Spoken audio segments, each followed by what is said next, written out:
Барларыңызға сәлем, қалайсыздар? Дәл қазір өзіңізді көрген жандардың қуанышында шек жоқ деп ойлаймыз. Солай емес пе Q-Pop'тың, әсіресе Зирузаның жанкерлері. Ал бүгін Q-Fest'тің күнделігінде өз дайындығын байқағандарыңыздай ақылына көркі сай Зируза көрсетеді. Бізде бүгін студиясында дайындық болып жатыр.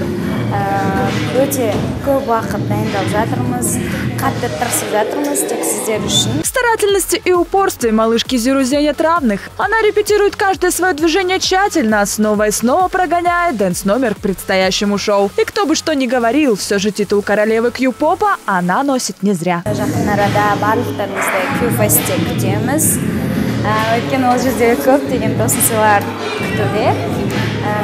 Және де менің сүйікті жанкерлерім, және де басқа да топтардың жанкерлері, барлық осы Алматының және де басқа қалалардың тұрғындарын Q-Fest'ке шақырамыз.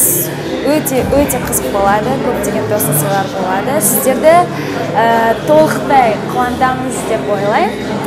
Және сенімдімін. Ең үздік, ең ауқымды, ең жарқын кеш әрбір жанкерге ұнарына біз де сенімдіміз. Назарыңыз бізде болсын, өйткені Q-Pop ханшайымы өз қойылымын көрсеткеннен бөлек Q-Fest'те болатын қызықты құпиялармен бұлай деп бөлісті. Жаңа әндер айтуымыз мүмкін, басқа орындаушылармен ән айтуымыз мүмкін. Сол себепті күтіңіздер, келіңіздер, жіберіп алмаңыздар, біз сіздерді асыға күтеміз.